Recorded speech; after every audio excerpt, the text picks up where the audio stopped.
This episode of Lords of the Storm is brought to you by our sponsors over at Patreon, where you, yes you, can also support the show. Just head over to patreon.com/Lords of the Storm to become a patron today. This podcast is a production of HeroesHearth Entertainment. Check out all of our other shows at HeroesHearth.com. Welcome, Hearthlings. Heroes, gather tribute and earn my favor.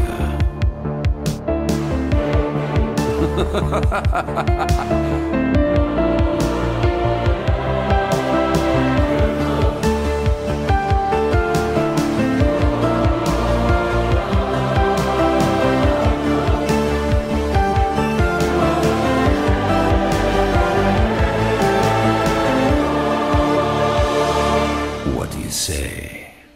Are you ready to begin? What is up, everyone? Welcome to episode 201 of Lords of the Storm, a Heroes of the Storm podcast. My name is Greg Gizmozord Parker, and I'm joined tonight, of course, by a Zord Lord himself, Mr. Ryan TBKZord Reader. And on this week's episode, AMA incoming? Possibly? Is the cost of entry into Heroes too much in its current state? Who knows? But we're going to talk about it. We also have a special guest joining us this week to carry us into the first fight night that's coming up and to give their current thoughts on the competitive hero scene. You've seen him around the hot scene for years, including casting at Heroes of the Dorm in 2018. It is the one, the only, Halorin. How are you doing tonight, sir? Doing pretty good, man. Thanks for having me on the show. For sure. Thanks for joining us. So I was talking about, in TBK, I want to thank you first off, because TBK knows me by now, after 200 episodes, that I just pronounce things awfully. And so he sent me a YouTube clip of Heroes of the Dorm and you introducing yourself, which I did know this one, TBK. I did know it, but I appreciate you having my back just to make sure. Just making sure. So, yes. Just making sure. I got your back. Yeah. Well, how are you doing tonight, TBK? I'm doing pretty good. It's a little cold here in the old Midwest. We had the not quite as not quite as cold as poor Kai and you Chicago and Minnesotians, but we got some negative 20-ish degrees going on earlier this morning. Fine. It was quite cold. And then of course I asked Halorin how warm it was there, and I shouldn't have. It's California. It's always warm. Hey, man. It's rough out here, too, man. It's rough out here, too. Yep. You know, super rough. I can't admit, like, when, my 2 years in Florida, once you're used to that heat, once it gets down to the 50s or, heaven forbids, the 40s, the bones do chill a little bit. You might need to throw that jacket on. So I understand. Well, coming from Virginia, I'm an instant Californian. Because it gets super cold in Virginia and stuff, like single digits. And I moved out here. The first time I got to 50, I was like, nope. Can't go back home. Can't go back east. I'm done. Well, hopefully it warms up a little bit here, but who knows? Like my work actually got canceled today because we spent enough time outside that they didn't want us out there in case a truck broke down or something. So. You never know. But TBK, what have you been up to this week as far as, games and whatnot? I did some Heroes, some Team League a little earlier because I always try to get a little of that in every week. I played the Anthem demo this past weekend, and it definitely had its glitchiness, and they had their issues. But when it was all working, it was actually a lot of fun. I really enjoyed it. It is the best Iron Man game made so far. It felt really good. It actually felt really good. And huge props to their animation team. Holy crap! Really good. There's some amazing animations. Does so it well look done. as good as the demo thing that they revealed? It really does. It is a pretty game if you got it turned all the way up. It was a very pretty game. The only big con I had to it was there felt like there were too many loading screens for a game that came out in 2019. Oh. There's a lot of loading screens, so I'm hoping they're able to tune that down a little bit. Is it? But it was fun. Okay. It's a lot of fun. Yeah, I'm excited to check that out when it comes out later next month. Halorin, what have you been up to this week? Well, I spent a good amount of time playing Dead by Daylight with HeroesHearth's own Alex Dids, also Trixler for a little bit, and somehow Trixler roped me into going over his house on Sunday and joining him in a Just Dance stream. It was amazing. It was a progression of events, inarguably that. I have never. For those who haven't watched the VOD, you need to go to Trixler's channel and watch the VOD, because he got Caldor to do it. Lana was there. Dread was there. Yeah, Dread was there. So it was a super fun time to watch that. I enjoyed it thoroughly. Yeah, I'll have to go back and watch that, because I've never played Just Dance. Like, I've done DDR and stuff, which isn't the same. But I did catch one of Heroes of Fitness, Tim and Nicole's Just Dance streams. It's one of the more enjoyable streams I've ever watched. Like, it's hilarious. They do a great job with their Just Dance streams. Yeah, so I definitely need to go and check that out. Well, for myself this week has been some more grinding on Diablo on the Switch, and then some Heroes. I was on the stream earlier today playing with Workhorse, Mockery, Dreadnought, Coffee, and Crowan for a little bit, and those were fun games. They were good.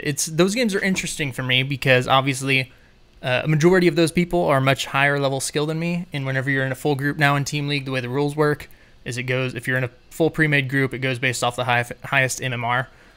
So playing against a lot of Masters and Grandmasters as a gold plat player can be a little intimidating at first. Like our first game, I played Thrall, which I hadn't played in a while, and we actually played against Crowan, and I got absolutely destroyed. So, but then I got on some Dahaka and Gul'dan games, good old Gul'Daniel, and things went a lot better. So those are always fun games. Nice. I am obligated to tell you that Multizord is much, much further and has way more gear than you in Diablo. How does he know? He's also a cheater. So he went out and bought an amiibo of a treasure goblin for Diablo, and this is crap, but I'll also get one if I can find one. The interactive thing for that amiibo is you get a goblin portal once a day with that thing, which is pretty OP. So, wow. Pretty cool. You disqualified yourself, Multi. I no longer care about your progress. Actually, you can just carry me through getting better gear. So actually, please carry me. Yeah.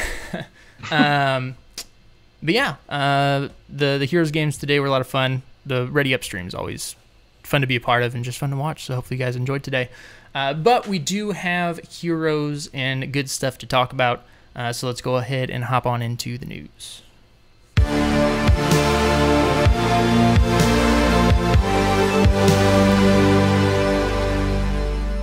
All right, first up, a little bit of housekeeping. The prizes that we had for our 200th episode last week are going to go out on Friday. So you do still have some time to get in an email or hop in our Discord, go to the contest tab, and enter that way. They're both the same. You can just talk about either your favorite HOTS moments or favorite moment of the show, something like that. Just say something, and you get entered for a chance to win. So you still got a little bit of time. Hop in and check that out. We will also, and I feel like I was a little misleading on this in the intro of the show, as far as the AMA. Wasn't talking about. We do want a Heroes AMA. Yeah, we do. We do want that. But we don't have any news of one. But our show. Add that asterisk on that. Yeah. Watch them announce it like tomorrow. It's just like, we didn't know. Seriously, guys. But we are going to be doing an AMA here on the show sometime. We don't know when necessarily, but perhaps if we have a slower week, we can knock that out. We did one for CTR a few weeks ago. I thought it was really fun. People seem to enjoy it. So to prepare for that, you guys can begin submitting your questions. We have an AMA channel in our Discord, or you can email those to us at lordsofthestorm@outlook.com. Again, we don't know exactly when this is going to be, but we'll be compiling all the questions, and it can be anything, hence the AMA. Yeah, it's a legit AMA. Like, what's your favorite pizza? Yeah. Oh, wow. You could do that if you wanted to. Plain cheese. You know, depending on the pizza place, like sometimes plain cheese is just the way to go. It's true. With stuffed crust. With stuffed crust. Yeah, I can see that. Take it or leave it. So looking forward to that. Go ahead and keep submitting those. AMA stands for Ask Me Anything, in case you didn't know. Why do they call AMAs that aren't actual AMAs? I don't know. World may never know. But this one is an AMA. I feel like they should be AMIs. Like AMIs? Because it's like, ask me almost anything? Yeah, or like, it could be like AMAOTT. Ask me anything on this topic. You know? Let's get specific here. But I think you guys could set the trend on that. Yeah. It rolls off the tongue. Super easy. Yep. But yeah, so we'll look forward to that. TBK, you came across this Reddit post earlier today, or perhaps yesterday. I don't know when you came across it, but it is an interesting thought on heroes here. So Master Samuro wrote a topic that said, this game desperately needs new players. The biggest impediment for them that you have to unlock heroes. Which brings the question, what is the cost of entry to this game right now? Is it too much? Especially, with the current state of things, is there something they could do to help out the game? And a lot of the stuff that people are responding to this topic, we're talking about, Dota or Smite. Dota, of course, you hop into there. All the heroes are free to play when you download the game. Smite can be free to play, much like Heroes, but you can also buy packs. That's a one-time thing to unlock all the gods and then all future gods. So what are your all's opinion on this about, if Heroes may need to look at this and possibly implement it to try and bring new people in at this point? Halorin, I'll start with you. They probably should have implemented that a year ago. They probably should have implemented that instead of Heroes 2.0. I feel like the pricing scheme of heroes, like not the game, but like individual heroes that come out, speaks to an assumption of value that may not necessarily be there. Like $10 for a new hero in Heroes of the Storm right now doesn't mean what it meant 2 years ago. Yeah.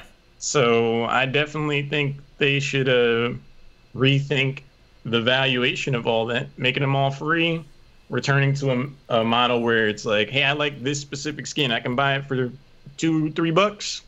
Cool. I think returning to that would be good for a number of reasons. Yeah, I mean, I agree. Something definitely needs to be done. I've seen some people talking about, expand, at least minimum, expanding the free hero rotation, or, making all the 2 to 4K heroes free, or just something, because, say you're trying out this game for the first time at this point. What is the free hero rotation up to? Is it like 10 or? It's like 15 now. Oh, 15 now? Wow. Which, I mean, sure, 15's a lot, but not whenever the heroes roster is continuing to expand.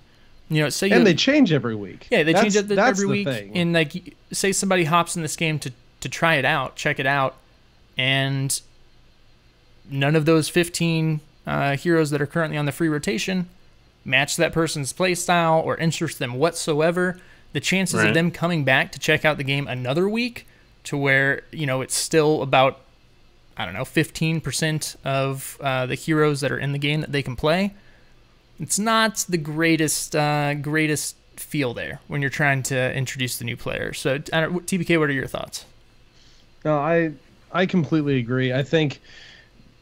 And I've always been a big proponent of moving back to more the old pre-Heroes 2.0 model. I really liked being able to buy things individually. I think, and KO mentioned it as one of the things they were looking at in his blog post. And if they do that, I think it'd be good to go all the way. If you made all the heroes free, I think you would almost need to couple that with something like, all right, now you can buy everything individually with gems and that type of thing.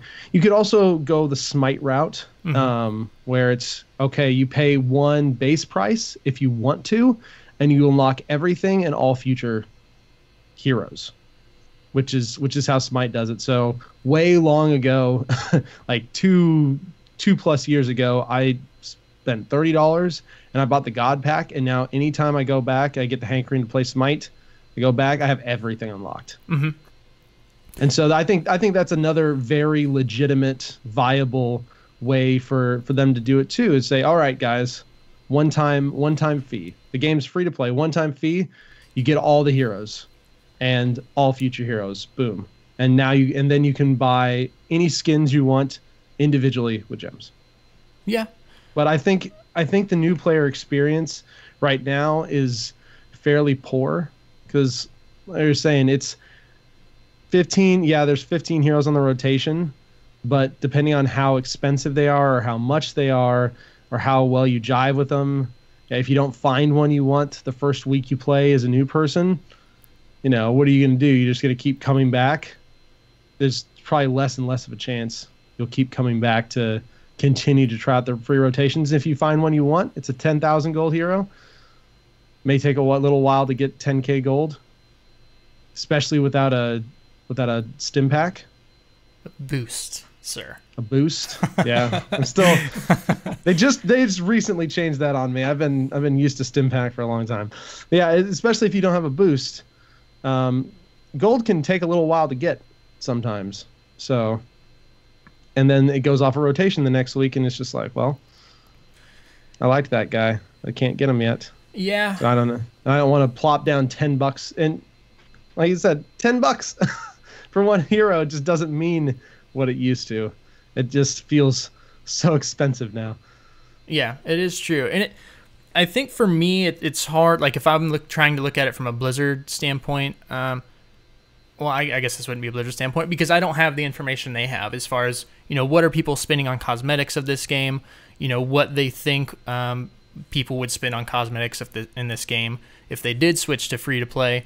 As far as all heroes free to play, their profits, how much would they be making from those just the cosmetics.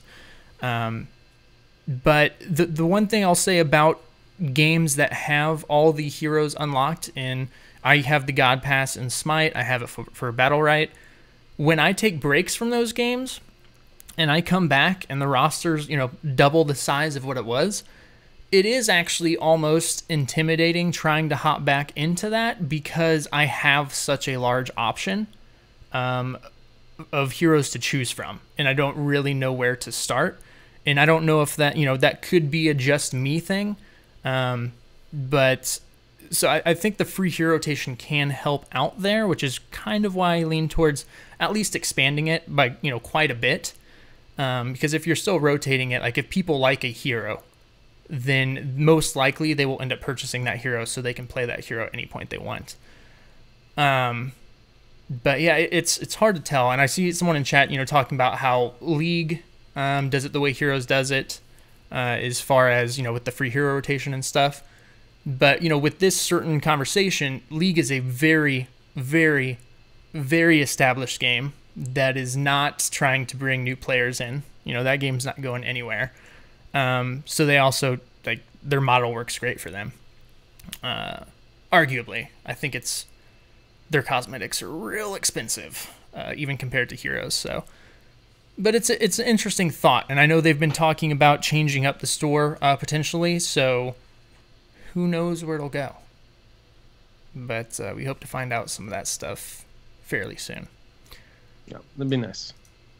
All right. So, TBK, let's go ahead and hop into some competitive heroes / tournament talk / league talk, or what, I don't know. Who knows what we're going to call it right now. It's just tournament talk. Let's do it.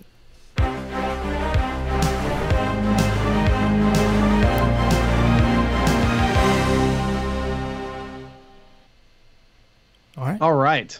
So, we've got some things coming, and to give a little insight into one of the big things coming, we brought Halorin on because he will be casting the first ever Heroes Hearth Fight Night that is coming up very quickly. This is going to be February 1st, so just a few days from now, 8:30 p.m. Central Time, the Team Freedom roster versus the LFM esports roster. And Halorin, why don't you tell us a little bit about Fight Night and how you got involved and what people should expect from this event? Sure.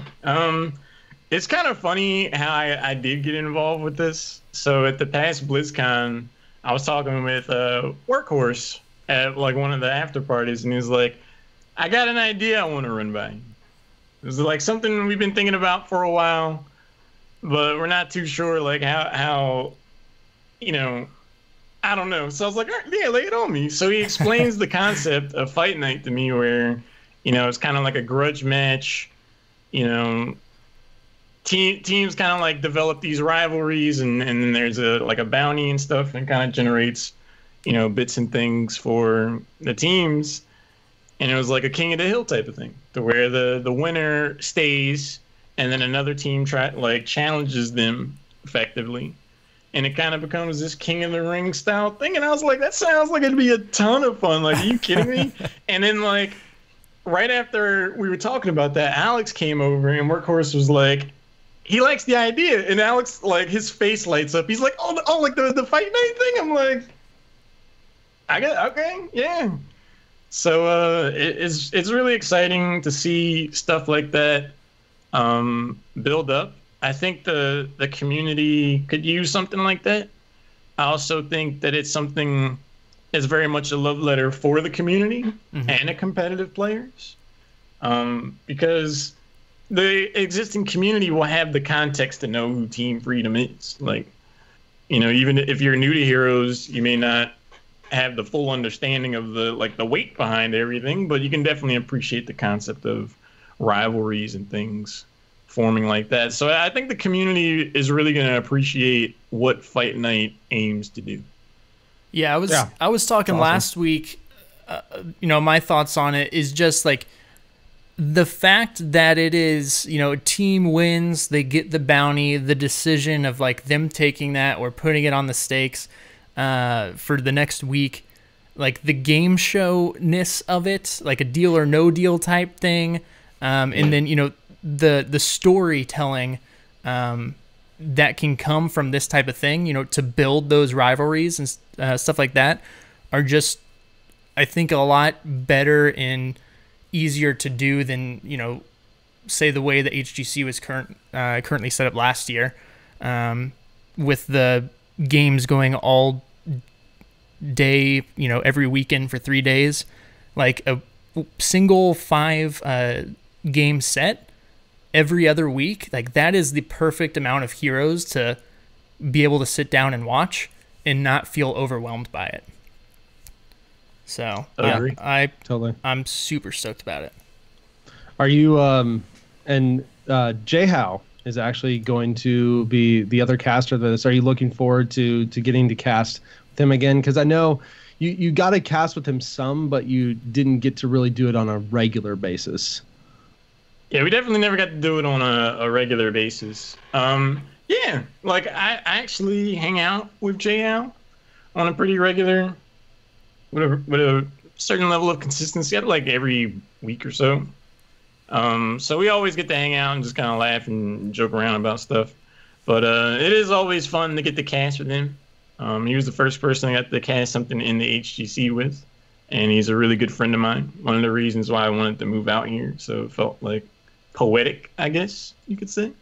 So it's also really cool to get to do something like this with him. Well, we're gonna have a lot of fun. Yeah, I'm super excited to watch. So for fans coming in, because this, other than the Division S, which Heroes Lounge is doing, and one of the big things they just recently announced actually is that they're teaming up with The Nexus Gaming series. Yeah, that's really, really cool that they're partnering up and they're going to get some extra help, extra volunteers in.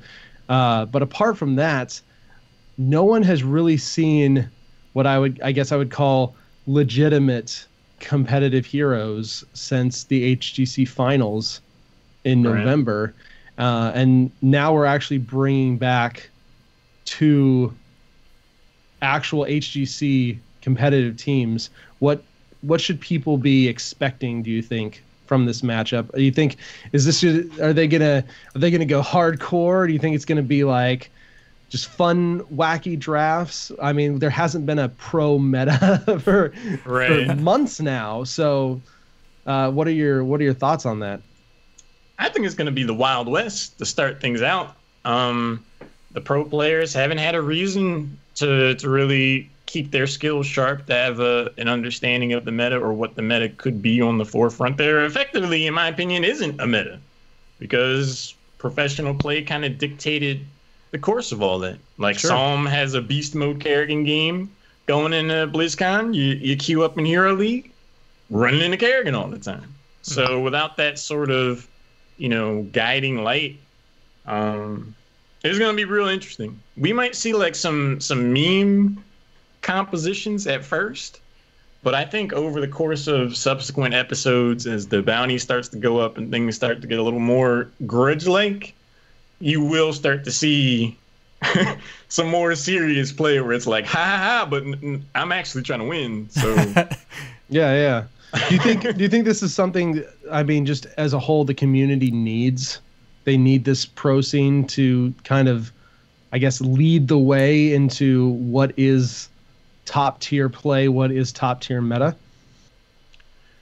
I think the community might need it in a way that it starts to redefine what competitive heroes means. Fight Night is a much more laid back, fun loving sort of thing. I would definitely qualify it as being a more informal approach towards competitive heroes. And I think something that's taking the game less seriously could definitely do a lot to diffuse some of the feelings about like competitive heroes and just kind of get a new perspective on it. I think it'll be a lot of fun. I think the players will really enjoy it. It's not a huge commitment of time for either the viewers or the players themselves. So I think it's something that can kind of organically grow on its own. And I think it could kind of set the tone in a lot of ways for what competitive heroes means. Yeah, I totally agree. Any questions from you, Greg, on Fight Night or anything surrounding the Fight Night stuff? Not really questions, but stuff I actually hadn't thought of before, like concerning like what type of games are we going to see and stuff. I think one of the cool things to come out of this, and not just Fight Nights, but from the other tournaments and stuff we're going to see that are happening, this is potentially so this is happening on Friday. Balance patches haven't been as consistent lately. We still kind of have questions on what the cadence on that is going to be. But there's no longer the balance patch came out, but that's not going to be implemented for 2 weeks in competitive play. So there's going to be some situations where they have 2 days to kind of adapt to these balance patches, which I think is kind of exciting. Getting to see this stuff played out a couple days after it goes live. And yeah, I'm just excited to see kind of how this shapes the meta or helps shape it if it does, because it really is kind of the Wild West out there in team league and stuff. Because while there are still some professional players that are streaming, the audience seeing that stuff isn't what it was whenever the HGC was going. So even with the gameplay changes and stuff that have come into the game, I just wonder what it would be like if the HGC was still going and if people's playstyles would have changed at this point. So I'm just excited for it. Yeah, I think it'll be really good.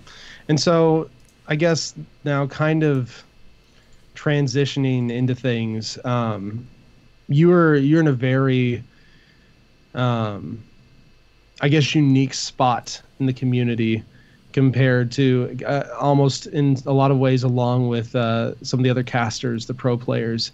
when the HGC announcement happened. I just kind of wanted to get your thoughts on kind of how that all went down, how that affected you personally, because I know there was a lot of talk of with Gilly and Dread in a lot of ways moving on from HGC.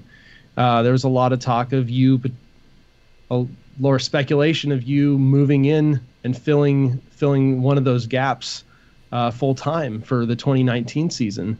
And it makes me super angry that we can't find out if that's what it could have been, because that would have been awesome. But this also affects you directly with the cancellation of Dorm, because you've had a very big presence with Heroes of the Dorm throughout the years. So I just kind of wanted to get some of your thoughts on that.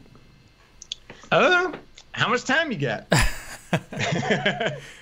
We have got all at the least time an you hour and a need. half. Okay. I guess I would start by talking about how it affected me, and then my thoughts on it, and by extension the game. Does that sound fair? Yeah. All right. It actually took me a few weeks to really think about how the announcement affected me. My first thought was more for, the players and people working on HGC. But with regards to myself, it kind of made a unique situation all the more unique. Once Trixler announced that he was stepping away from HGC, a lot of people kind of contacted me, like, hey, are you gonna take that spot doing EU? You've done some EU stuff already. And I was like, I have no idea. I would entertain the idea, but I honestly wasn't sure I would be ready to commit to that to the point where it's like this is my vocation now. Mm-hmm. Ironically enough, because I was concerned about the very thing that happened actually happening, where it's just like, I don't want to put myself in that position if I could potentially avoid it. So there was a lot of mystique about that. But also in terms of my ambitions of casting, I didn't know what 2019 would mean for me for casting, whether I'd even want to do it. I didn't really get into casting to have some kind of in-game goal. I didn't say, I want to be a pro caster. I want to, quote, make it, unquote. It was very much just a personal journey of exploration. Before casting, I was very much a shut-in. I didn't really, express myself much. I didn't go out that often. I wasn't social. And casting was kind of my attempt at changing that. And then as I started to get better and feel more confident about my casting, I felt more confident about myself. Mm-hmm. And once I felt like I got to a certain point, the only real goal I've had was to prove to myself that I could cast at the professional level.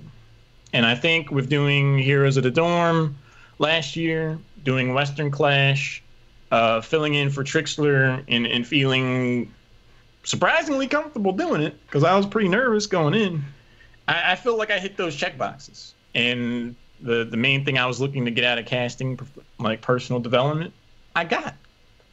So I could have very well gone into 2019 never casting again, and I more or less would have been okay.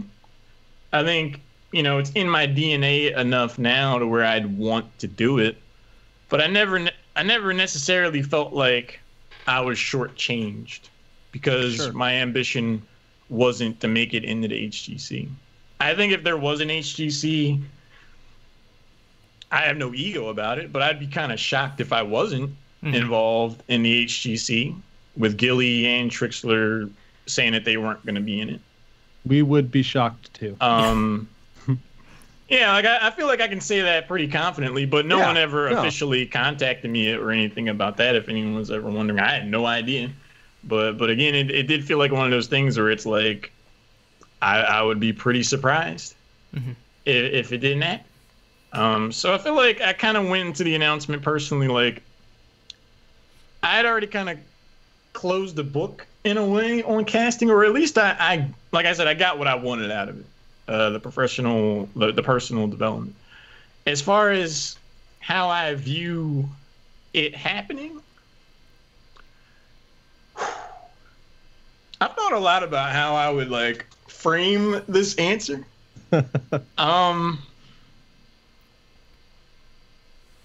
I guess when you look at HGC and you look at Heroes of the Storm and you kind of theorize the business end of it, how much money it makes, stuff like that. I can definitely see why there would be argument for saying, you know, we put X amount of money in the competitive heroes and we get Y in return. And maybe you don't like how those numbers are stacking up. So from like a business standpoint, I can understand the decision to end HGC. But what I'm probably never will be able to reconcile with is how it was done. Mm-hmm. Like I have true friends involved in HGC, in front of the camera and behind the camera, people that I genuinely care about.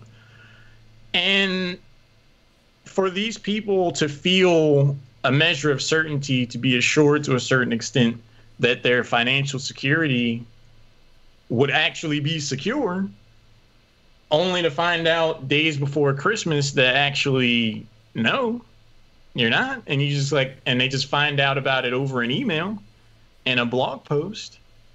I think that is probably one of the most inhumane things I've ever seen Blizzard do. Like, it just wasn't the Blizzard I know. Yeah. Even if from a business standpoint, it doesn't make sense. Like, the people that I worked with at Blizzard, like, they cared about HGC. Like, it was their passion. They wouldn't want to do that to those people. And it took me a few weeks to really think about how it affected me because I cared so much about how it affected them. Like, Crowan recently moved to Austin. I'm sure HGC 2019 was a big part of, you know, the calculations for that. So now he's in an interesting spot. Even as recently as today, earlier Mopsio, someone I've come to really appreciate and respect in the Heroes community, he tweeted, "Thank you for canceling the league so I have a lot of free time because I cannot register for most of the schools I'm interested in. I really enjoy having so much free time and thinking about what I'm going to do next." Like, the timing of that, people, you know, shelved their lives for this game. They decided not to continue school or to go to school. People sold homes and moved across country, across continents in service and pursuit of their love for this game. And I just feel like no matter how the business end of it looked, respect should have been given to the totality of that effort. And I just feel like they were done a grave injustice. And it's going to take a while for me to really feel, I don't know how to frame it, but just like here, when I look at Heroes now, I think of those people. And it's going to take a while for me to get back to just my love for the community.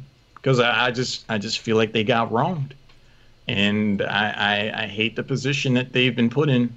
I think it would have been much better for them to either announce to the players like way ahead of time that even possibly it wasn't going to happen, or to do like a 3 or 6 month kind of thing that was formatted more like before HGC was a thing, just to give these people like some means of transition, but to just yank the cord like that 10 days before Christmas, like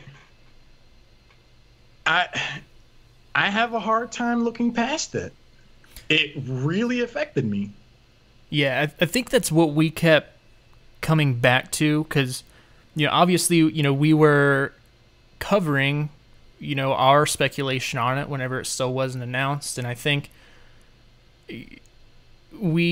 all of us thought that it could happen, but we're kind of lying to ourselves about it. You know, like, surely it's going to happen. And then when it did, in the way it happened, you know, it's the same thoughts as you, like, you know, watching J-How's stream, J-How going live after the news.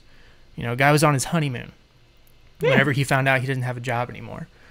And then after that, you know, it's still us sitting here going like, this isn't a Blizzard move.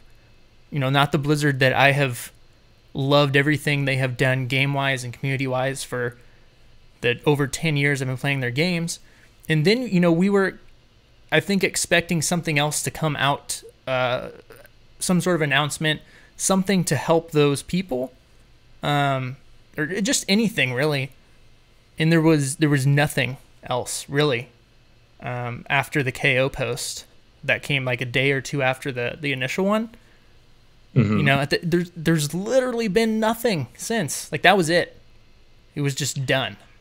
I mean, thank goodness for some of the orgs. Yeah. Like, it's actually been really cool seeing some of the orgs, even in Endemic, just put out something to help support their players.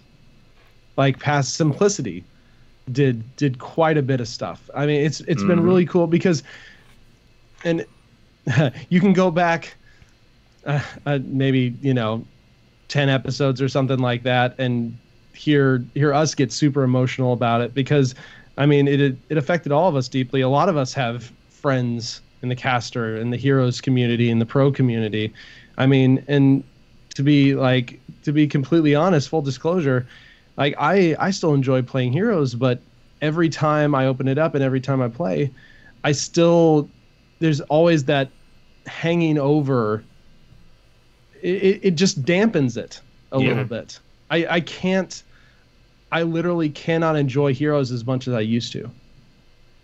Yeah, and because of that. Yeah, because of that. And so is very unBlizzard like, and I mean we appreciate you being candid and sharing that, because a lot of people sometimes forget the people behind the scenes.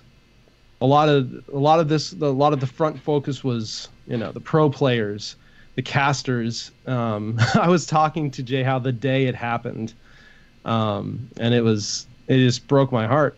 But there was all the staff, all the behind the scenes people as well, and just like you said, the way it went down, the timing of how it went down was just very, very unBlizzard like, especially considering that's the players are one of their core pillars, supposedly.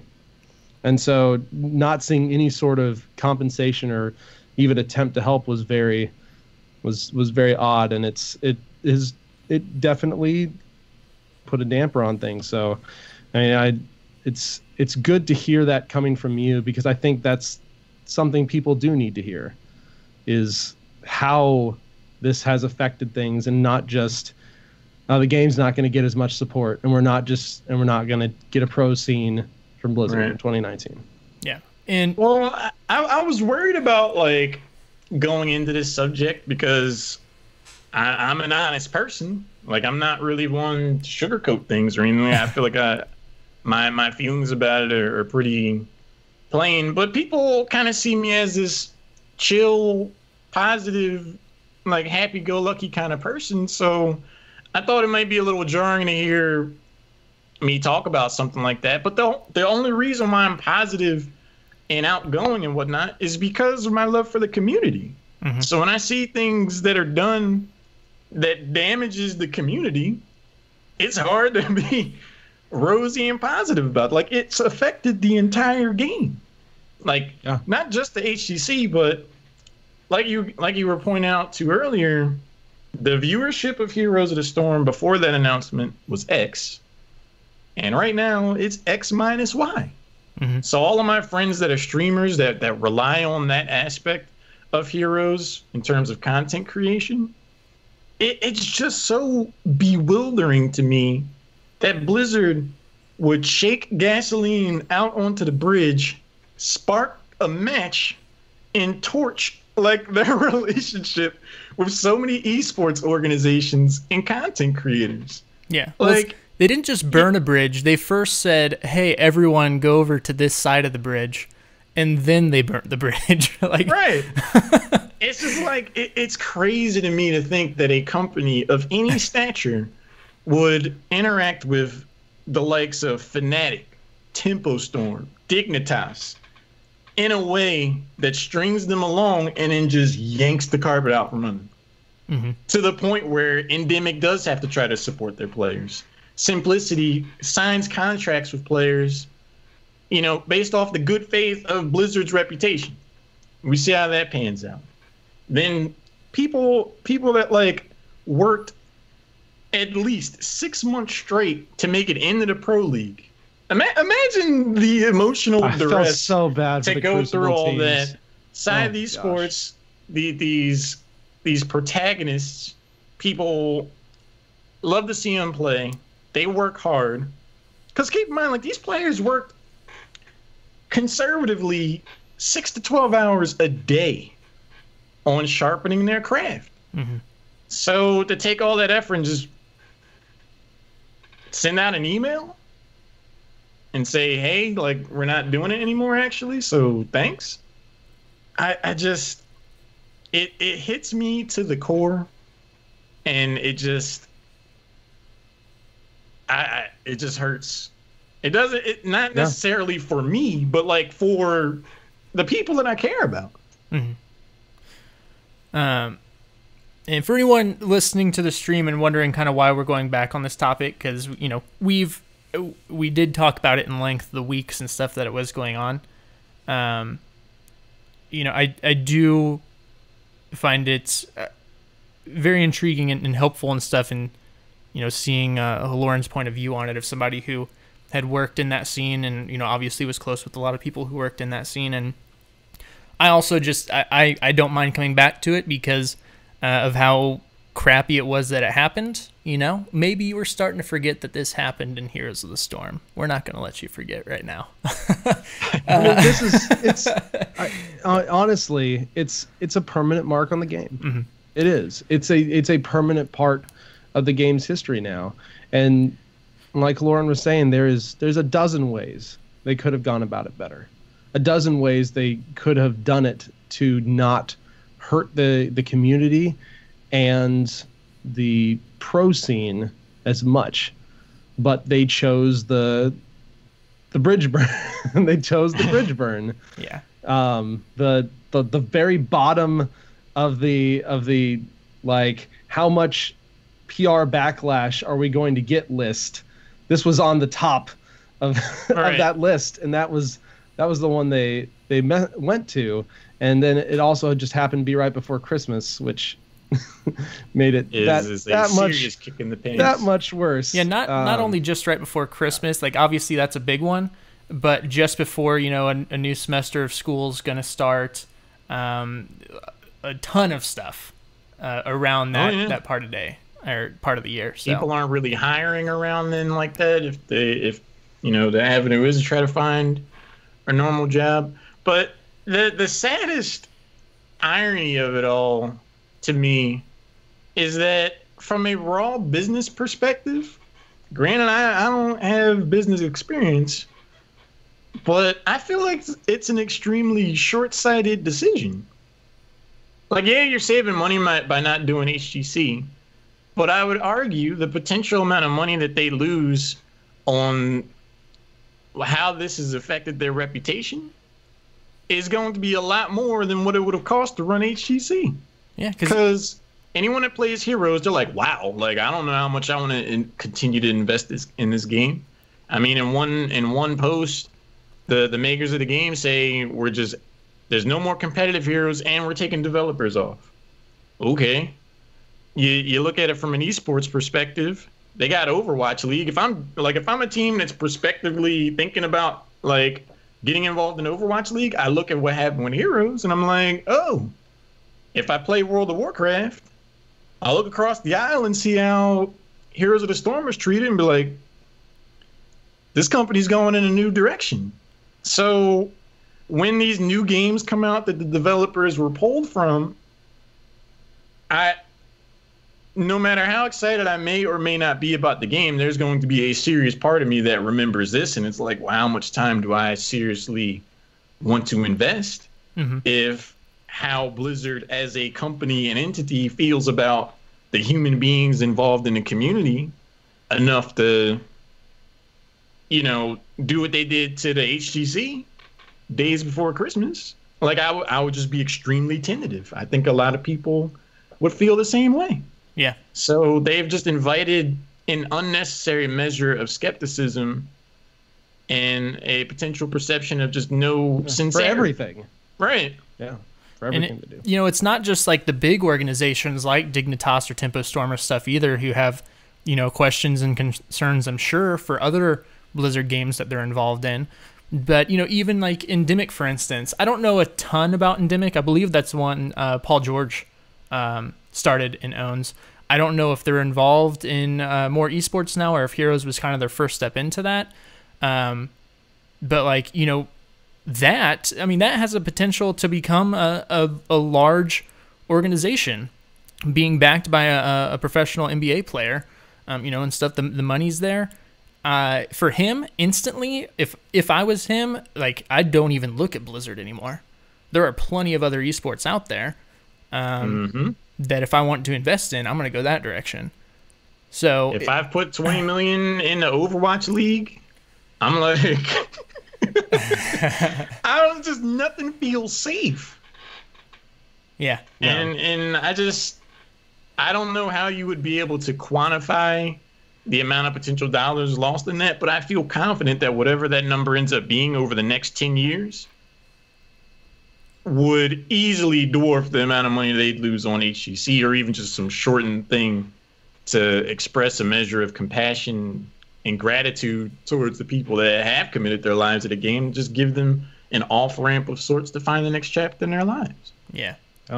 And just talking about the Heroes community too. The Heroes, and I've been a part of this community since essentially the beginning. We're talking back in Tech Alpha. Yeah, early Tech Alpha. And it's never been Blizzard's biggest community, but it has been. I am biased when I say this, but I believe it has been one of, if not the most passionate communities that Blizzard has for their game. It was a very small but very, very passionate community, and not only a passionate community, it's a community that was very welcoming, very inviting, at least. And I speak about this from a content creation side of things. Everyone, for the most part, everyone has been very helpful. They've been very inviting, very, very collaborative. And so that's been such a cool thing to have. And so I think that's the biggest thing for me, is just how the community as a whole was treated. But in some, and to kind of transition a little bit, the community is what started Heroes Esports. Blizzard had a slight amount of support for Heroes Esports eventually, but most of the initial stuff was very grassroots, very community driven. Sia Steve, who ran like Kings of the Storm, he eventually went on to work at Blizzard and worked on HGC for a little while. There's several community members who worked on the initial tournaments who went on to work at Blizzard and on HGC full time, which was really cool. So we're starting to see these grassroots type initiatives again right now. We're seeing this in Division S. We're seeing this with Fight Night. We're seeing this in the upcoming Tempo Storm, the Toasty Gladman Heroes Invitational that's coming up on the 9th and the 10th of February. Do you think that we as a community can pick this up and say we don't need Blizzard supporting this? We'll make this. We can make this our own game again. Like, what do you see from these initiatives that are going on, and what do you think needs to happen for Heroes to remain, I guess, viable as a game and a competitive game? I feel like that's a multifaceted question with multifaceted answers. It is. I only wanted to ask you the easy stuff tonight. As far as the future of Heroes goes, part of me will be eternally optimistic for the growth and expansion of Heroes. I just think it's gravely unfortunate that the way Blizzard did the thing, like the way they ended HGC and the way they announced that on top of that they were pulling developers away, it makes the effort of whatever does happen after that much harder. Because sponsors are going to look at that and it's going to affect their decision making. Organizations are going to look at that and it's going to affect their decision making. And that also kind of speaks to some of the short-sightedness, because it's like, not only did you burn bridges, like, you just like, it's going to be really hard to rebuild. Like, they just dropped the nuke on it. And it's like, well, it's going to take effort. The community is strong and resilient. I do think that it will continue on. I think it's going to take a lot of work, and it's going to take a near perfect set of solutions to see Heroes grow again. And I do think that it's going to take some kind of help from Blizzard. Even if it's just, hey, we like what you're doing. Here's some money like for a prize pool. We're going to get you on the launcher. We're going to try to, help you get your efforts out there and be seen by the public, even if we ourselves are not running something like HGC anymore. Mm-hmm. Just something to show a sign of faith and investment in the game, because Blizzard's shown the exact opposite of that. Mm-hmm. And any community effort to really rally, recover, or even grow has to act in spite of the actions of the people that made the game. Like that's hard to do. So I don't know. I hope that it happens. Mm-hmm. We'll see. I agree. I think the stuff like Division S and the Toasty and Gladman Invitational stuff that's coming up is super important as far as displaying that there is still interest in that scene. But even then, there is some weight on Blizzard's side, whether that is helping to support and promote, or honestly, after pulling developers and stuff off now, there is still a lot in question. And of course, that team is still trying to figure stuff out as far as what content releases and updates are going to be like. But I'd be lying if I didn't say since then the lack of updates and balance patches and stuff. Of course, we had the big one last week, which was mostly, bringing up talents that aren't utilized in the game. There was a lot of content there, but all in all, it wasn't like a huge game-changing patch. Those need to be there to support a competitive scene, even if the community is building their own stuff. Otherwise, the game at a competitive level becomes stale and not as enjoyable to watch, not as enjoyable to play for the competitive players. So I do think these upcoming tournaments and stuff are extremely important to show that the scene is still there and there is potential. And then, to help Blizzard maybe decide to have more resources on the Heroes team or take less away so those updates can still happen. Well, here's another angle that I've been considering lately to all this. Does Blizzard actually want this game to not be a thing anymore? And that sounds like a really aggressive statement, or I guess it kind of speaks to a larger concept. So you're in competitive Heroes, you say you're taking developers off the game, right? But then you also institute gameplay changes that effectively removes macro play. I saw a Twitch clip of Azalea stream.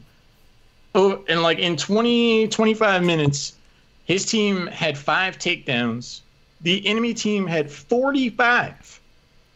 His team didn't touch a fort, a wall, a structure, and they were still down just a single level.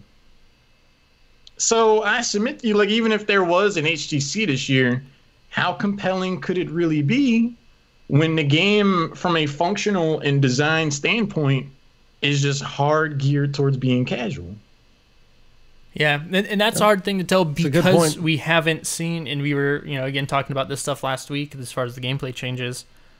We haven't gotten to see this played at a competitive level. We haven't gotten to see, 2 heroes now played at a competitive level. In fact, Fight Night will be the first time that we see legitimate competitive games on the new XP changes. And I'm just worried that the best macro decision is going to be to do nothing. Yeah. Like, you're level 13, you got a takedown or 2. Is it really worth going for their camp? Is it really worth going for a keep? Is it really worth being aggressive? Probably not. Mm-hmm. So then the viewers and, like, we're all just watching them kind of wait around for the next objective. Yeah. And I'm really worried that that's how it's going to play. Yeah. I hope not. Who knows what or if Blizzard's response to that will be, because maybe, I'll give them the benefit of the doubt here, because they, of course, have the statistics and stuff between game lengths, lead changes, how close games are and stuff based off MMR, all of that. And the community, I think, over the past couple weeks has started to speak up about it, because, we've been playing it for over a month now. I don't know how long it's been out, but we're starting to kindly be able to put coherent thoughts together about it, and then now seeing after these tournaments and Fight Night and everything like that, what it is at a high level play. Who knows what or if we'll get a response about those changes from that. Sure. Part of me thinks if we do, or part of me wants to think that the reason we haven't heard anything about it at this point is the same reason, maybe balance patches have been more scarce or something, is just they are trying to figure stuff out over there right now on that team. Because, while you brought the question of, does Blizzard want this game to succeed anymore on that level? Who knows as far as Blizzard, Activision, and the top brass. But I can guarantee that everyone on the Heroes team and stuff wants this game to succeed. Like, we know people on that team and stuff, and they are super passionate about this game. And so I think they're going to do everything that they possibly can to help this game succeed, and potentially, listen to community feedback after we see some competitive level play at this stuff, and do everything they can to help. So only time will tell. Yep.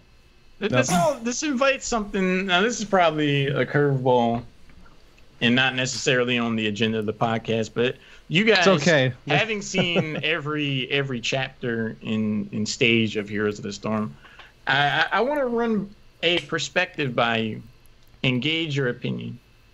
So it's, in my humble opinion, as a player and someone who's casted the game professionally and has played a heck of a lot of the game, that the definition of what Heroes of the Storm was never actually defined, and was oddly conflicting at almost every possible turn. Started out as a brawler. It's not a MOBA. Blizzard Dota. Yep. You compare it like, okay, Blizzard Dota. Okay, Dota's a very complex game. Last hitting, tons of depth. You see that also in Dota 2. The game comes out. It's advertised as a team-based hero brawler. Specifically, not a MOBA. Right. You don't need lanes or minions if it's a hero brawler. Like, if the game was Smash Brothers or something like... I think a game that would have been really cool is like... Have you ever played Capcom's Power Stone? Yes. It was like this kind of isometric, like this like 4-person fighting type. If you're trying to make a team-based hero brawler, you do something like that. Or like Battle Right. Battle Right. Yeah. Something like that. So they hard push this casual edge, right? Esports starts to happen. They don't really jump into it, like you said, Ryan. over time, they decided to get involved. Now they wanted to make the game super serious. So they have some tournaments. And then they're like, all right, now we want it to be super, super, super serious. So we're going to institute a league and pay people over the course of the year to have them commit their time and have time, like, be able to live doing this. That's how serious we are about this game. Cool. But meanwhile, you still keep the main mode as quick match. Like, you still have encouraged this casual community that it doesn't really have a reason to look at the competitive side of it. It's like, hey, I like Golden, so I just like loading into the game, playing Golden. And I don't really care about the rest of it. Like, that's what the game kind of geared itself towards. So then they're like, oh, well, this doesn't really, like, the numbers of this aren't really lining up. So let's just end HGC. And we're going to take some developers off the game. And it's just like, it just feels like the direction and like concept of that game had so many different revisions and contradictions on whether or not they wanted Heroes to be seen as a competitive game or a casual game, that I feel like that, and in conjunction with some of the way that HGC was set up, that HGC kind of was thrown under the bus before it ever really started. Like, this, during Heroes of the Dorm, you had Open Division Monday and Tuesday, Heroes of the Dorm Wednesday, Thursday, and HGC Friday, Saturday, and Sunday. Like, you had some form of Heroes every day of the week. And looking back at it, it's easy to make an argument that sometimes less is more. Mm-hmm. Like, if you feel like, oh, I can just always turn to Blizz Heroes and watch it whenever I feel like it, often enough you kind of end up not looking at it because you're like, it's always going to be there. Yeah. You just kind of get inundated with just the raw amount of content that it all starts to lose its meaning. Yeah. So I don't know. I look back at it now and I'm just like, maybe a smaller thing than HGC, maybe just a lighter approach. Something kind of like Fight Night, something that, you know, you watch it one night, it's like every other week or something like that. It's not super serious. It's not asking for someone, you know, the players to commit a ton of their time. So there's a lot here. Starting with the quick match stuff, because I've seen some of your tweets on the quick match discussion and stuff in the past, and that's a difficult topic for me personally, because I guess initially Blizzard, you know, when they announced this game, according to them, it was announced really with no plans of a professional scene. That just kind of happened organically. So, you know, them shooting themselves in the foot from the get-go, potentially, because if they wanted this to be an esport, who knows, maybe there would have been stuff like last hitting and more difficult mechanics from a game length perspective would have been in the intro, but that's not what they wanted. They did want the casual, you know, team-based brawler, which evolved into the casual kind of MOBA. And before anyone says anything on it, by casual, I am not saying like easier game, like easier to climb, anything like that. It's a very different game. Like, it's the same as all Blizzard games. Easy to play, hard to master, stuff like that. So then you have the stuff like Quick Match, which I may have never actually gotten into this game if Quick Match wasn't a thing. You know, speaking about easy entry to players, if Quick Match was taken away and it was just like an unranked draft, or I don't know what their answer for that would be. But I may have not ever really gotten into it, because when I initially started, it was really just like, oh, this here looks cool, I'm just going to like spam games on them. I don't know what the answer is specifically in order to incentivize people wanting to be more competitive, whether that is more rewards playing ranked mode or something like that. Like, you know, it's a hard answer to have, and I think if Blizzard had the answer, something would have been done, because there isn't really the incentive to play more competitive at this point. I kind of have an answer to that. This is an idea that I've had for about a year now. Again, I'm no game designer. I don't know all the logistics that goes into it. But if you are going to ever have like a competitive game, like one of the biggest problems I think Heroes has is just the general level of education in the player base. And I do think that quick matches had a part to play in that. But as far as incentivizing players to want to improve, Heroes of the Storm, in my opinion, is best enjoyed with a group of friends. You're all in voice comms, you're having fun, and you're just playing. Or you're in a group, you're playing with a dedicated team, and you all have set roles, and you're doing something like Chair League. You're doing something like Nexus Gaming Series, and like it's like, all right, Tuesday night, it's kind of like our bowling night. Like we all show up, we're friends, we hang out, we have a few beers, and we play this game.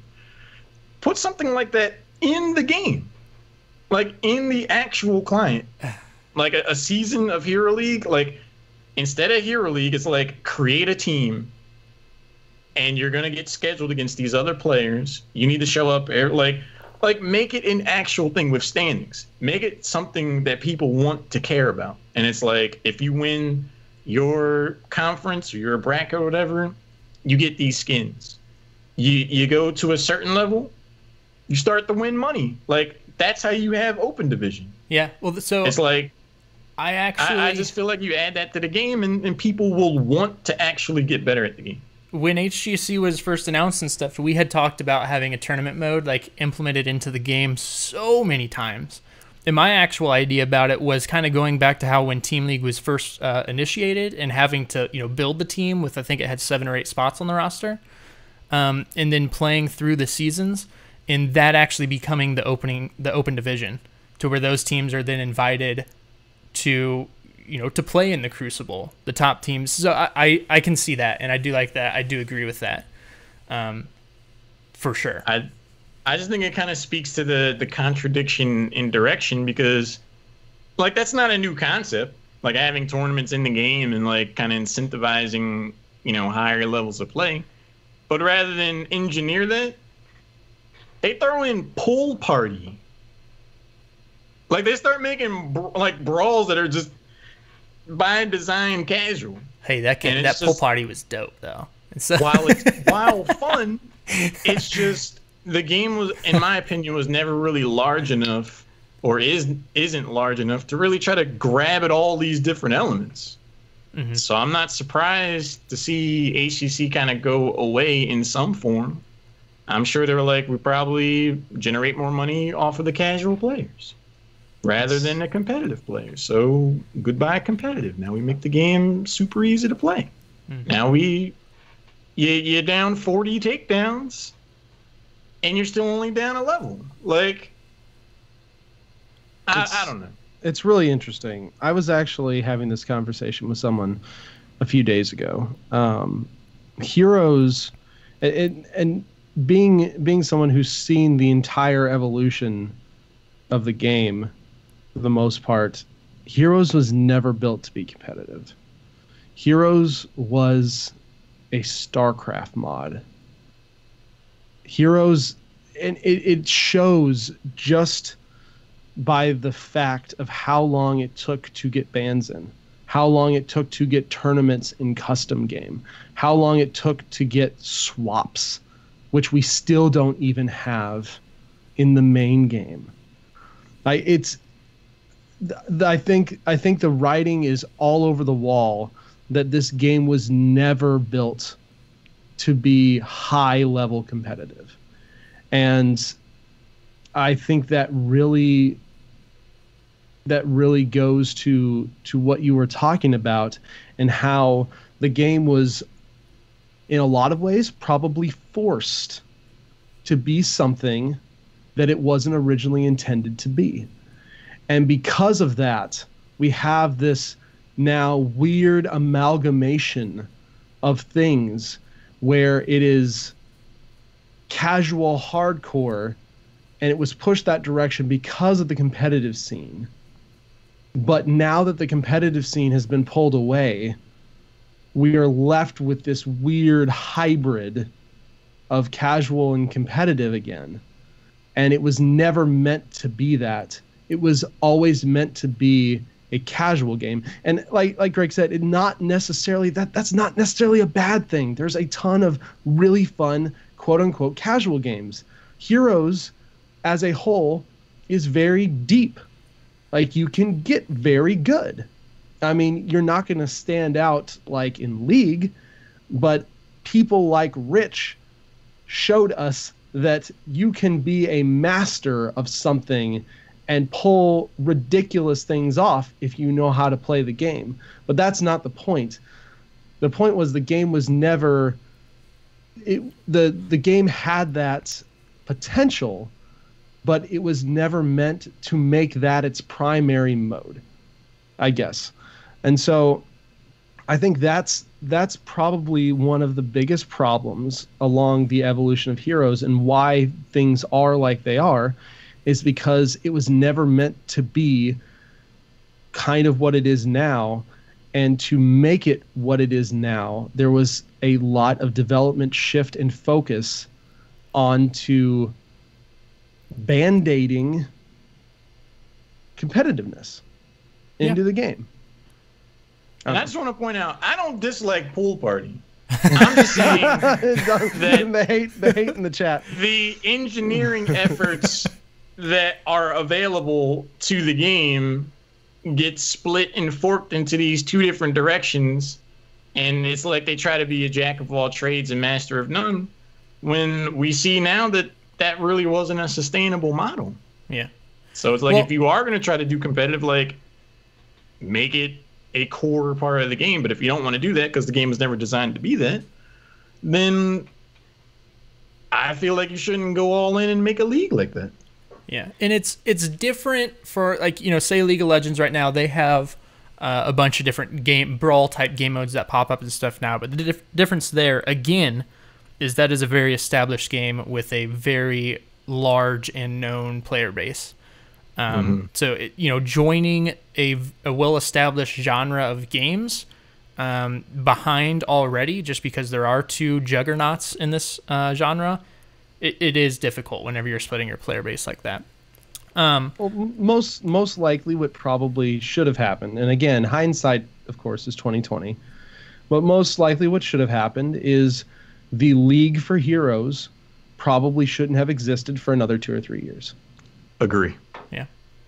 That's it. Blizzard should have let the grassroots competitive scene build, and then continued to do the one-off tournaments, and such that they were doing before.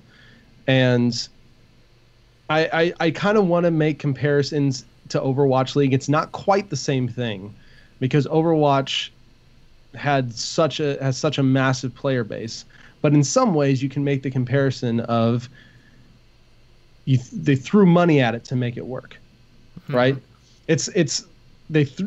Heroes was slowly growing as an esport, and then Blizzard said throw money at it and take it to 12 out of 10, and then boom, it's 12 out of 10 now. It was never meant to be. It could not sustain that. I'm not saying the same thing's going to happen to Overwatch League, but it does evoke similar things of there was absolutely zero, or almost absolutely zero, homegrown Overwatch tournaments. There's very little Overwatch esports scene. Then Blizzard all of a sudden went, we're going 20 out of 10 with Overwatch League. And they threw millions of dollars. I mean, buy-ins were, $5, 10, 15, $20 million. So they took it from 0 to 150 in one go. And it's one of those things where, yes, money can do that and potentially do that for a little while, but unless the game was meant to be like that, and unless the community support for it is there or has evolved to the level where it should be, it's not going to be sustainable in the long run. Well, to be fair, when they announced Overwatch, it was announced to be a competitive esport. Yeah, and that's why I'm saying I don't necessarily think the same thing's going to happen there. That game was definitely made with much more of a competitive thought process involved. Yeah, I mean, it's a brand new engine. The engine can support so much more. But I mean, look at it. It took them quite a while to even get a good spectator feature for that. So I mean, it's just one of those things that, and you could tail off into a whole discussion of, man, I wonder what Heroes could have done with a modern engine type things. Yeah, but or the ability to buy things to help the teams in game. Yeah. Oh my gosh. Yeah. And it's a lot of what ifs, and which WoW arenas are doing now apparently.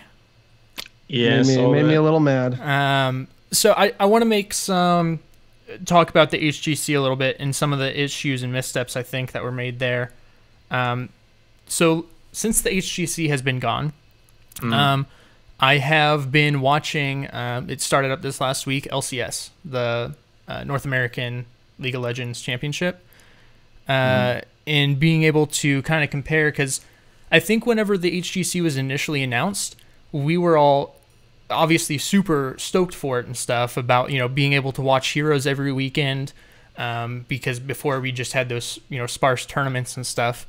But at least for me personally, the more time grew on, it was like you said, Halorin, having stuff while the HGC itself wasn't every day, those like the weekends of HGC, if you wanted to watch them all, those are long days.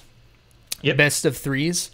And we've talked previously about how, like, the way that happened in best of threes and stuff, there was really no story building or anything like that. Like, at the end of that match, you always knew who the best team was at that point, for the most part, because they would win the series.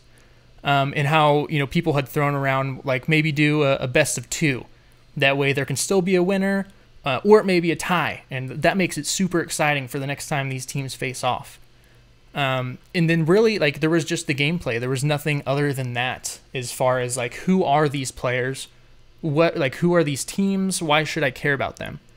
In my 1 week of watching the LCS, I was able to watch a ton of it because they do one game versus each other. They play twice a week, one game on Saturday, one game on Sunday against a team. So you never really know who the better team is. It was harder to predict who was going to win those games, and there were a lot more like upsets.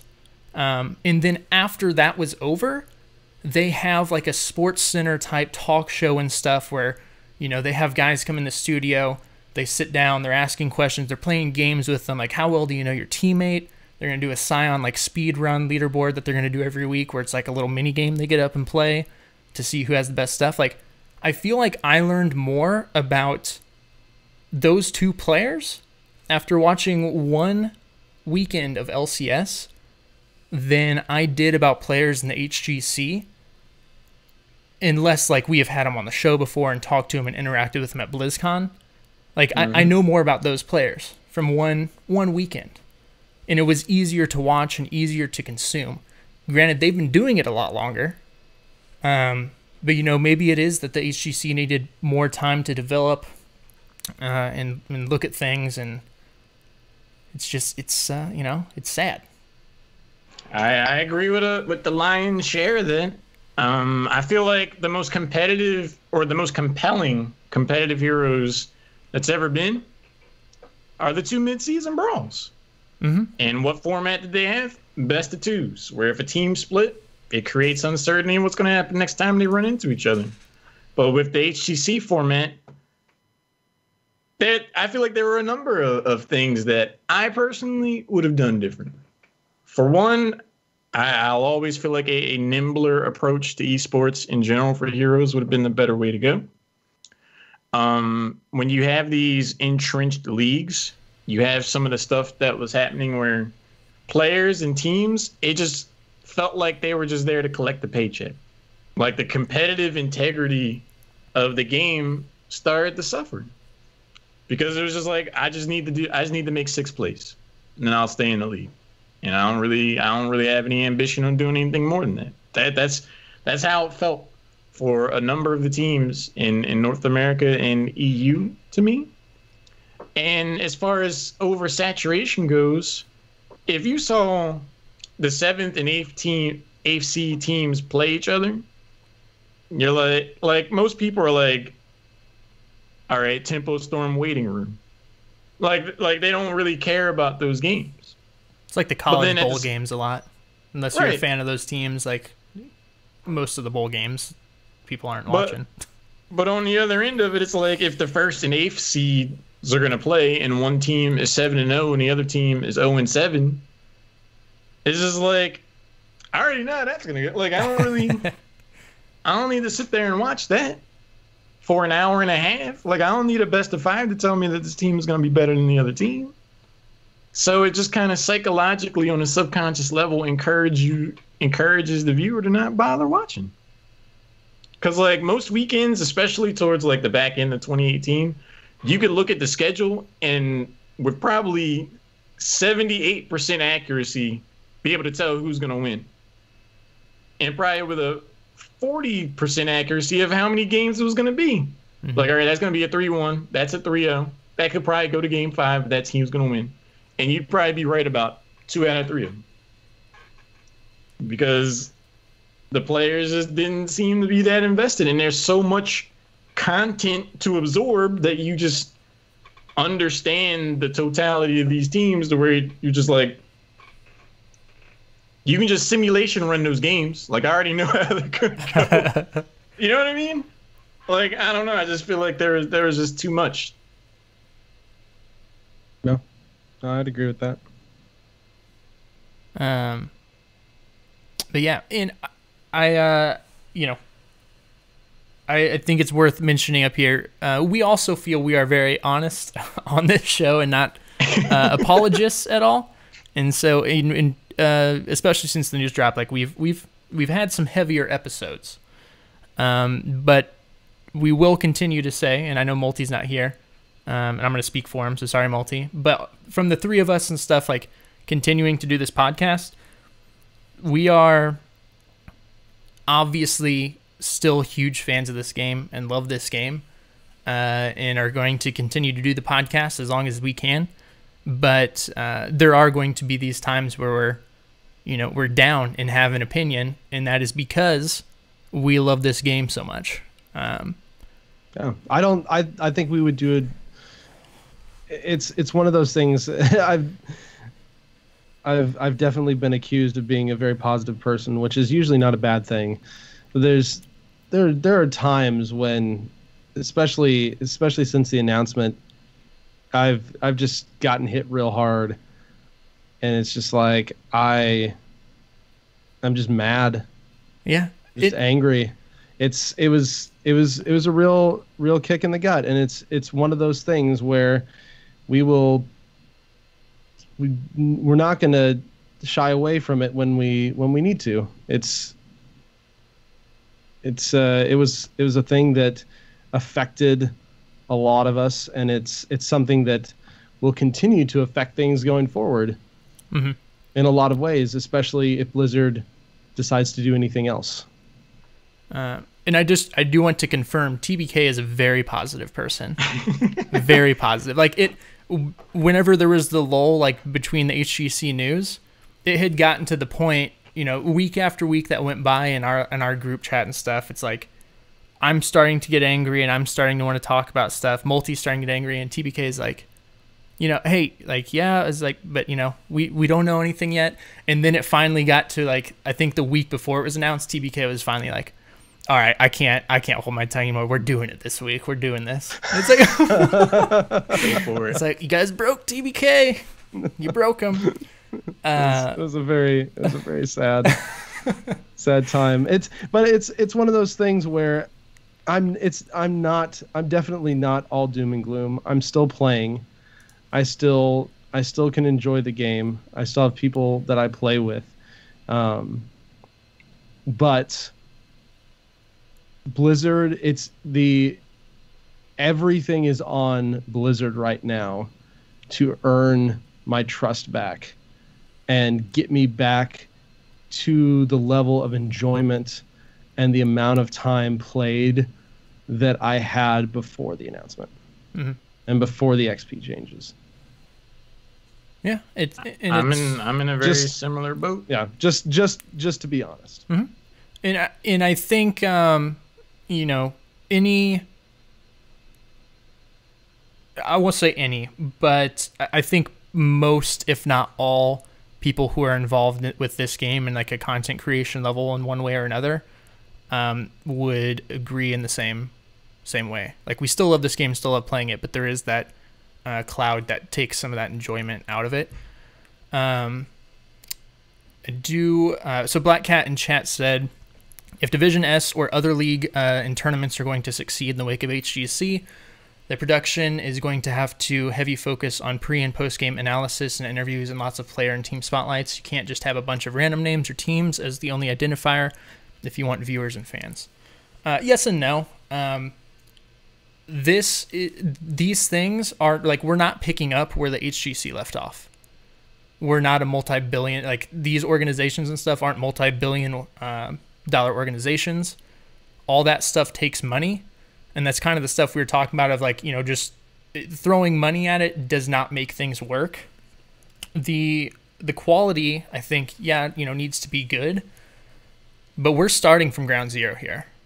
Like, we're building back up, and the Toasty and why can't I Gladman?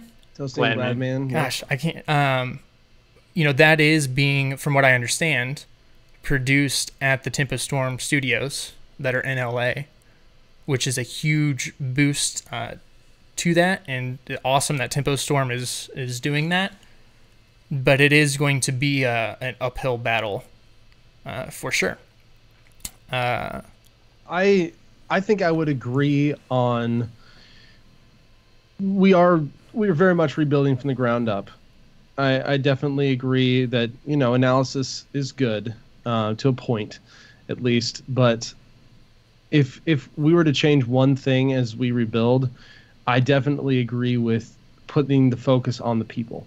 Mm-hmm. I think that's something that HGC was horribly lacking in, besides a very select number of, I guess, superstars, for lack of a better word. I knew that one person from those 4 or 5 teams.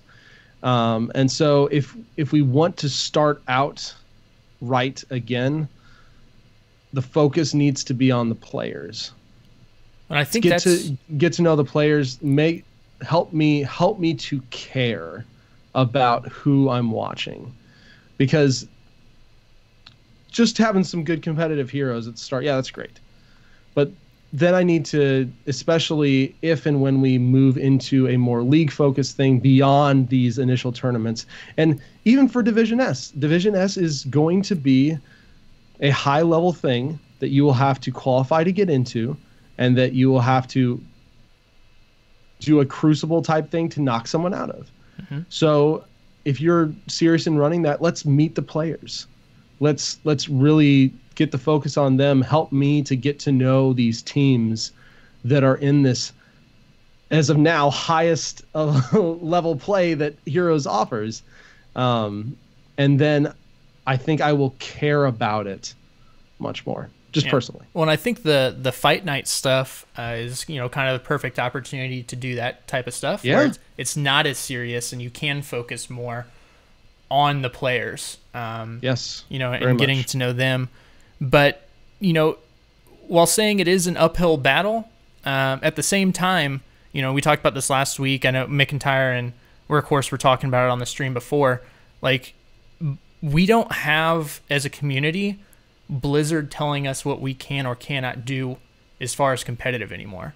Like, it's in our hands. We have the reins. Like, we are in a bus headed down a hill, no brakes. Like, you know, we're in charge of the destiny of this now, to a certain extent. Like, we talked about, to, I think, truly succeed, we will need assistance from Blizzard, but it's a scary time, and it's also an exciting time at the same time. I guess something that I would point out is, if you take some of the things I've said out of context and, like, throw me in Reddit court, then I'll probably come off a certain way. But my frustrations with the game and what happened are based out of my love for the game and the community and the want to see it succeed. I've been pretty rah-rah cheery about Blizzard over the course of my casting, I guess, career, you would say.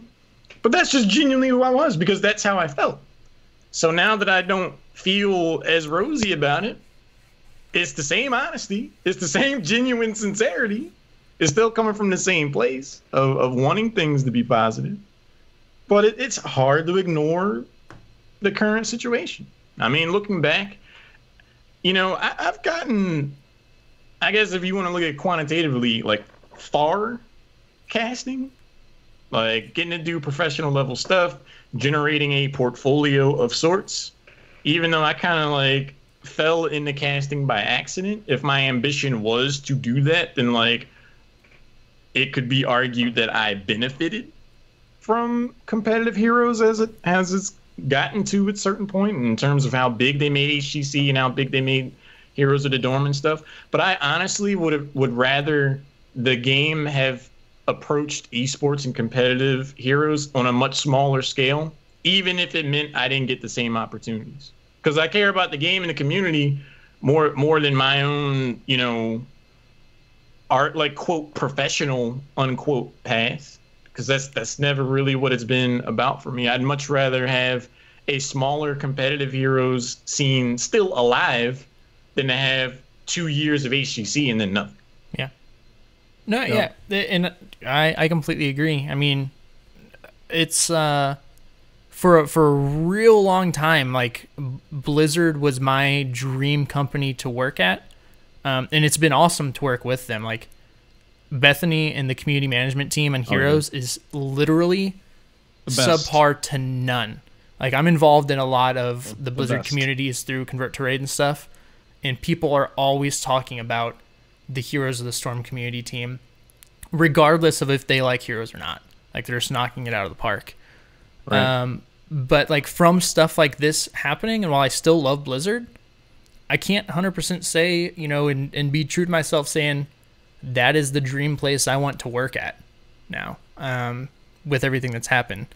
And, well, that may shoot myself in the foot for saying that on the internet and future stuff. I mean, like, you know, it's you know, with the way Blizzard's changing and stuff, and I still love working with them. And, you know, you can say we've benefited from the HG and stuff too, from it going out for the growth of our podcast. Even though we don't do this to make money or anything like that, like, obviously growing your fan base and stuff, as somebody who's been doing this for 4 years and put a lot of time and dedication into it, like, that definitely helps. And that a lot of that growth may have not happened without the HGC, even though we aren't an HGC focused podcast.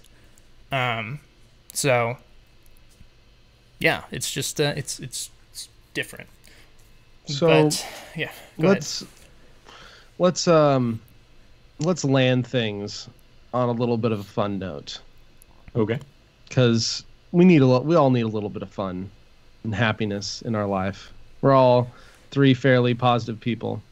And I wanted to kind of go back to a really fun memory, because back what seems like forever ago now, me and Halorin were involved in a little thing called Chair League.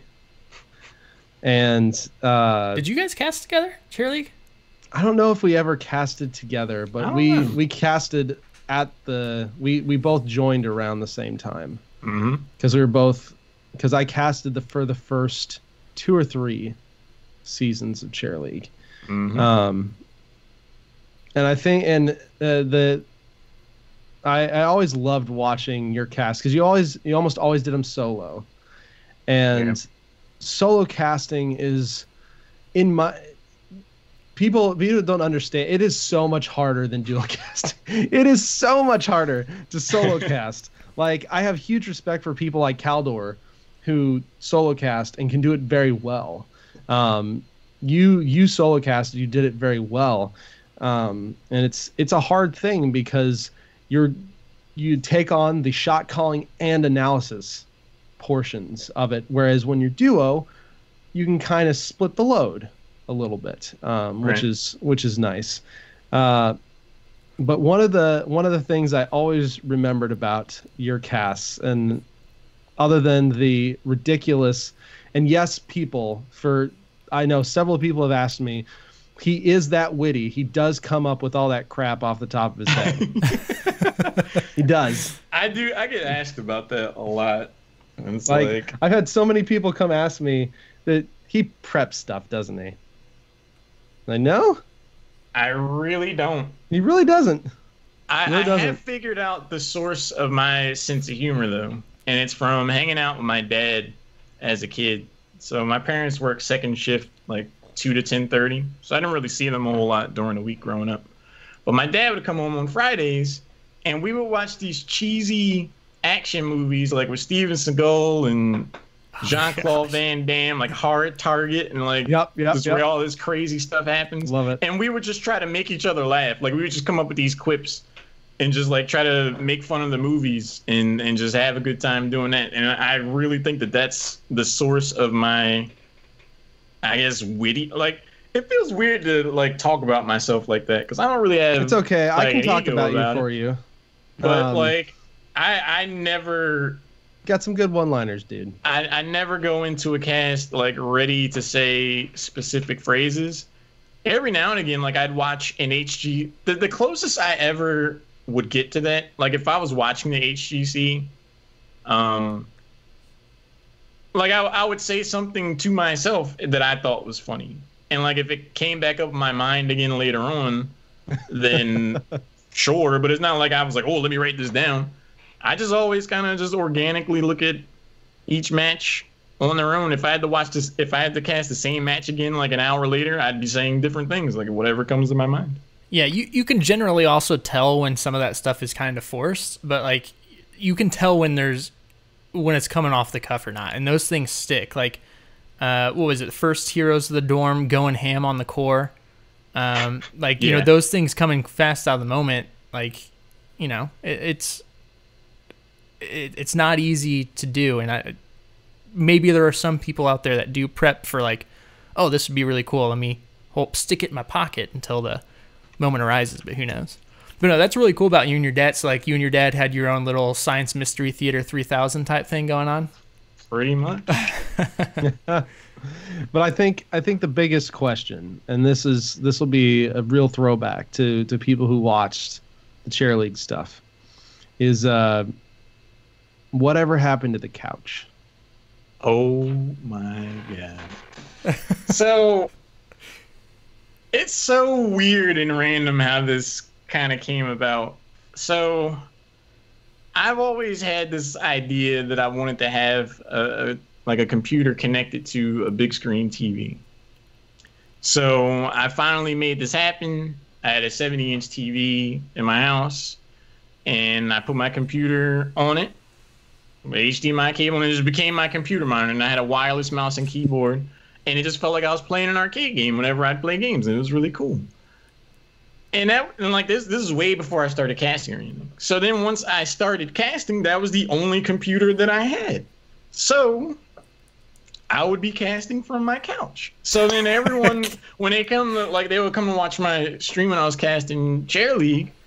They're like, dude, what are you doing on the couch? Like, why aren't you, like, what's going on? I'm like, oh, I just, pretty much every time I casted Chair League, I had to, like, turn the camera around and be like, no, this is just how I had it set up. It wasn't, like, a gimmick or anything.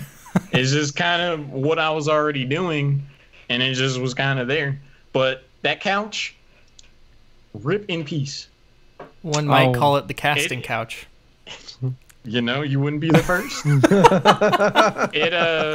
That thing was huge, man. It was hard to get into my apartment.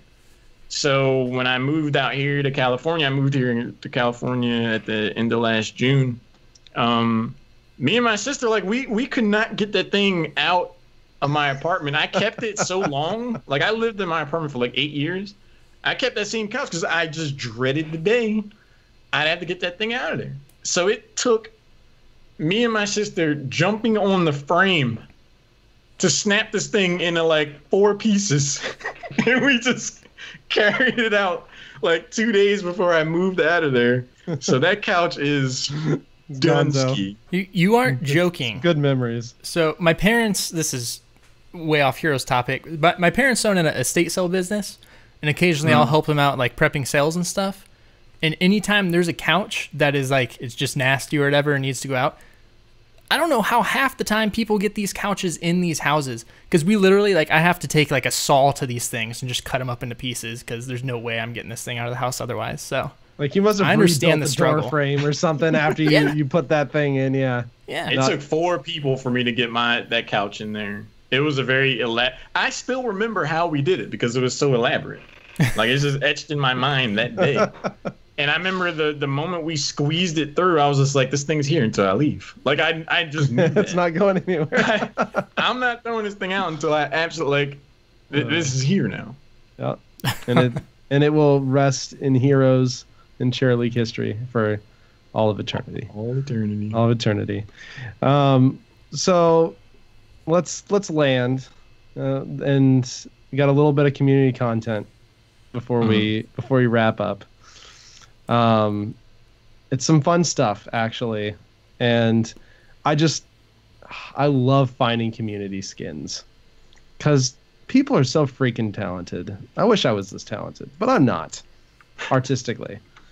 The first one is an incredible Demon Hanzo Angel Genji skin. And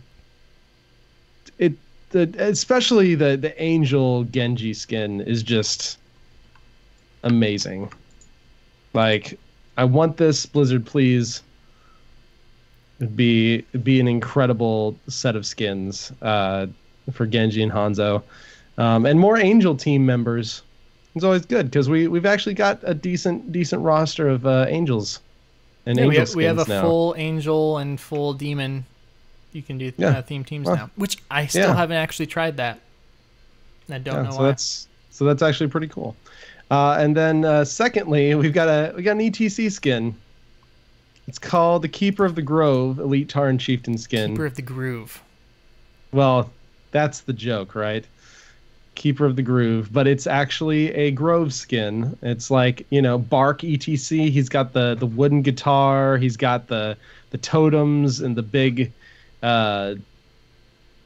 are the High Mountain Tauren antlers, and the leaf vine braid coming down. Goatee thing. Yeah, goatee coming down. Yeah, pretty cool. I like it. So congratulations, you freaking amazing artistic people. You. We'll have the links to those if you're listening to audio. We'll have the links to those in the show notes at lordsofthestorm.libsyn.com as well. So go check them out. Hey, the Janitor Leoric skin made it. It did. Only took, I don't know how long, 2 years, maybe not that long. But it was worth the wait. Dude, I was so hyped at BlizzCon when that showed up on the screen. I think that got almost as big of a cheer as Orphea did. Like there was. Yeah. It was. I think that was the loudest, like during the whole opening announcement. Anyone cheered like. Just the idea of that skin finally becoming a thing. This is incredible. Which, admittedly, so I insta-bought that when it first came out. I have not played Leoric. F.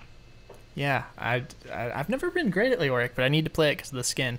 Also, I did buy Barco Polo today. He is fantastic. Can confirm. Pick him up. But that is going to do it for the show this week. But before we get out of here, we did it, Greg. We did. And what did I tell you? What did I tell you? Frick. Yeah. See, because I know we always say this could be a shorter episode, guys, but this one could really be shorter. Hour 50. Boom. I didn't realize we'd get into such an emotional conversation, and I loved every second of it, so I regret nothing. But before we get out of here, no, you are good. It was great conversation. We'll let you know where we can all be reached. If you're trying to reach the podcast, you can find us on Twitch, Twitter, Facebook, and Patreon at Lords of the Storm. If you want to join us in-game, you can join our channel. Just type /join space LOTS. You can email us feedback or questions at lordsofthestorm@outlook.com. Don't forget that you still have a few days here, if you're listening to the show early, to get in on those code packs for our 200th episode celebration. You can also, if you really want to help us out, give us a review. Any review is good. They help us learn, help us get better, or help us get more visibility. You know, they're always good. You can find us individually, myself on Twitter and Twitch at Gizmozord. Multizord can be found at Multizord and on his Hearthstone podcast, Hearth Casual. TBK, where can you be found? Of course, over on HeroesHearth or over on Twitter at TBKZord. And Halorin. And I have a D&D podcast. Oh, yes. That I shouldn't forget to mention, called +5 to Hit. It's actually super fun, and it's with Thorn from Lagging Balls, as well as Ro from Realm Maintenance, and Jeff, as previously of Heroes Forge, and our DM Brian, and it's super fun. Yeah. You can check it out. And then Halorin, again, thank you so much for coming on here, hanging out with us. Yes, thank you. I do think, you know, while it's been a few months about the majority of that topic, I think it was great discussion. I think people are really going to kind of get a lot out of it, and it's still a good discussion to have about the game. So we appreciate your thoughts and views on that stuff, even though it can be hard at times. But before we leave, why don't you let people know, where they can find you on the interwebs? Sure. You can find me on Twitter at _Halorin. I stream. Lately, I've been streaming a good amount of Dead by Daylight and Super Smash Bros. Ultimate at twitch.tv/Halorin. And yeah, normally tweet when I'm doing stuff. I'm working on a schedule, so you'll see me pretty regularly. And you'll also see me Friday at Fight Night. Oh, yeah. So you definitely want to show up for that. 8:30 Central on the HeroesHearth channel. Yep, right here. Right here. Who are your Smash mains? Oh, Villager. Oh my gosh. Dude, it started out as a meme. Oh he was one of the first characters I unlocked, right, in World of Light.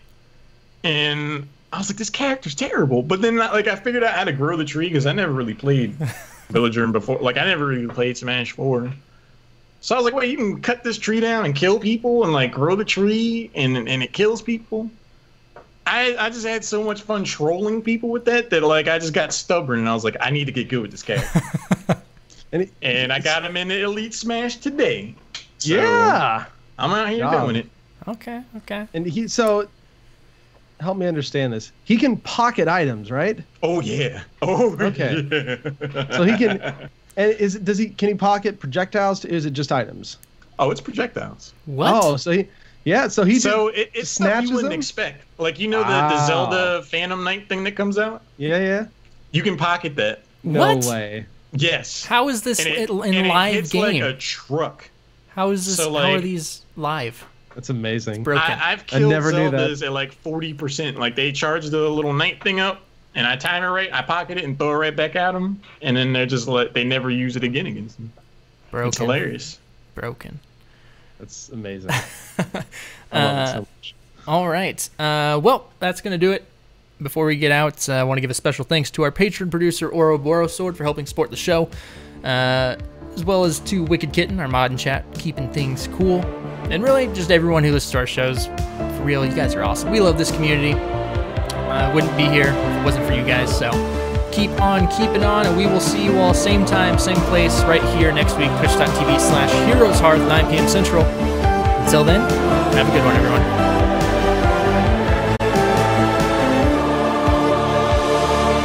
Enough. I shall do no more.